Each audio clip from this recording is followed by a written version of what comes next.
Guys, mentor Sunil. पिछले video में मैंने आपको काफी सारे कमेंट्स का जवाब दिया था और मैंने ये सोचा कि जितने दिन का ब्रेक हुआ है आपको ज्यादा से ज्यादा वीडियो इन 2 दिनों में दे दूं ताकि हमारा पिछला एक बैकलॉग क्लियर हो जाए और आपके जितने भी टॉपिक सस्पेंडेड हैं वो सारे के सारे क्लियर हो जाए, रिजॉल्व हो जाए। तो चलिए आज हम लोग बात करने वाले हैं कि एज का क्या कोरिलेशन होता है इंप्रूवमेंट में। जब आप अपने बच्चे की थेरेपी स्टार्ट करते हैं तो एज कितना ज्यादा इंपॉर्टेंट है, क्योंकि मैं इस सवाल का जवाब कई बार पहले भी दे चुका हूं, लेकिन मैं चाहता हूं कि आज हम इसके बारे में डिटेल में बात करें ताकि आपके सारे कॉन्फ्लिक्ट रिजॉल्व हो जाएं और आप फैसला करें कि आपको किस एज में अपने बच्चे की थेरेपी शुरू करनी चाहिए।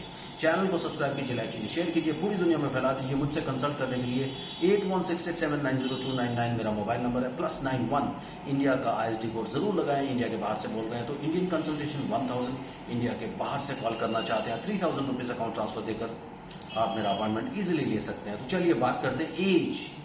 यूजुअली आप क्या करते हैं, सबसे पहले क्या करते हैं, हायरार्की को स्टडी कर लेते हैं, कैसे आप लोग का प्रोग्रेशन होता है। बच्चा 6 महीने की एज में बैठना शुरू करता है, 1 साल की एज में चलना शुरू करता है, 6 महीने 7 महीने की एज में वो बैबलिंग शुरू कर देता है, उसके साथ वो कुछ मीनिंगफुल वोकलाइजेशंस, यानी वो जब कुछ एक्सप्रेस करता है तो आप उसके चेहरे से, उसके हाव भाव से समझ सकते हैं कि वो नाराज है कि या वो खुश है। वो सारे के सारे इमोशंस एक्सप्रेस करना शुरू कर देता है। उसके बाद 8-9 महीने की एज में वो कुछ मीनिंगफुल साउंड, अगर आजकल के बच्चों को देखें 8-9 महीने में वो पहला मीनिंगफुल वर्ड निकाल लेते हैं।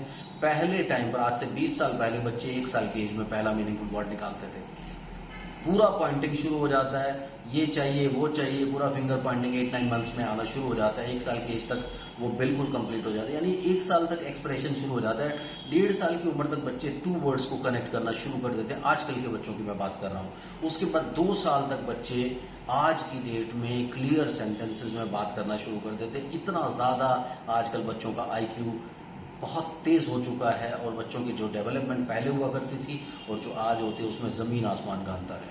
तो इन सब चीजों को कंसीडर करते हुए अगर आपका बच्चा, यूजुअली देखने में आता है जब आप स्क्रीन टाइम की गलती करते हैं तो 6, 7, 8 महीने तक नॉर्मल डेवलप हो रहा होता है, कई समटाइम्स 1 साल तक भी नॉर्मल डेवलप हो रहा होता है, कई सारे वर्ड्स भी बोलना शुरू कर देता है। लेकिन जैसे ही बहुत ज्यादा स्क्रीन एक्सपोजर होता है, रिग्रेशन आ जाता है या उसको कोई बीमारी होती है, ट्रॉमा होता है, सीजर आता है, उसकी वजह से भी ये प्रॉब्लम्स आ जाती हैं।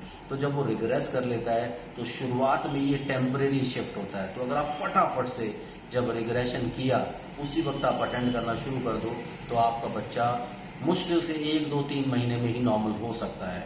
लेकिन जब आप 1.5 साल, 2 साल, 2.5 साल, 3 साल, 4 साल, 5 साल ये वेट करते रहते हैं। पिछले वीडियो में हमने कई पेरेंट्स को देखा, किसी का बच्चा 9 साल का है, किसी का बच्चा 5.5 साल का है, किसी का बच्चा 6.5 साल का है। तो ये सारी चीजें आती हैं बहुत ज्यादा वेट करने की वजह से। मैं कई बार पहले बोल चुका हूं कि अगर आपका बच्चा 1.5 से 2 साल के बीच में है, 3 महीने में आपका बच्चा पूरी तरह ठीक हो जाना चाहिए। अगर वो 2 से 2.5 साल की एज ग्रुप में है तो 4-5 महीना, 2.5 से 3 साल के एज ग्रुप में है तो मुश्किल से 6 महीना, 3 साल से 4 साल के बीच में तो कम से कम 1 साल मान के चलिए, 4 साल से 5 साल के बीच में 1.5 साल मान के चलिए, 5 साल से 6 साल के बीच में है तो आप कम से कम 2 साल मान के चलिए, 6 साल के ऊपर है तो 3-3, 4-4, 5-5 साल लग जाते हैं आपके बच्चों को ठीक होने के लिए। यूजुअली आप थेरेपी सेंटर्स जाते रहते हैं, वहां पर आपको 1-1 घंटा बिठाया जाता है, आपको कोई पॉजिटिविटी, कोई ट्रेनिंग नहीं दी जाती, उसकी वजह से आप कहीं ना कहीं पीछे रह जाते हैं।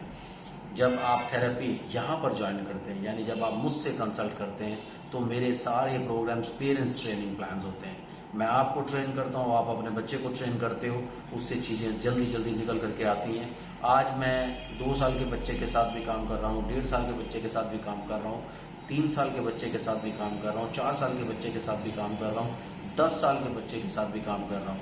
तो ये मेरा एक्सपीरियंस है। जो मैंने आपको टाइम स्लॉट्स बताए या जो मैंने आपको ड्यूरेशन ऑफ थेरेपी बताया, ये मेरा पर्सनल एक्सपीरियंस है कि इतना टाइम यूजुअली लग जाता है। तो आप एक काम करें, अगर आपका बच्चा बहुत छोटा है और आपने डायग्नोज कर लिया है कि आपके बच्चे को अटेंशन डेफिसिट आ चुका है और वो नेम रिस्पॉन्स नहीं कर रहा है, वो आई कांटेक्ट नहीं दे रहा है, तो आप ये समझिए कि चाहे वो 1.5 साल का है, 2.25 साल का है, 2 साल का है, 1.25 साल का है, आप फौरन उसको लेकर के चलें और फौरन उसको ठीक करने की कोशिश करें। यहाँ पर अगर आप देर करते चले जाएंगे तो बाद में आपका टाइम का नुकसान तो होगा ही सही, आपके बच्चे का भी नुकसान होगा, आपका फाइनेंशियल नुकसान भी होगा, बहुत सारी चीजें आपकी जिंदगी में बदल जाएंगी। तो प्लीज ये बहुत इंपॉर्टेंट है कि जितना छोटा आपका बच्चा उतनी जल्दी आप उसे ठीक कर सकते हैं। So don't wait, therapy join करें आज ही। Thank you very much, bye bye, keep coming.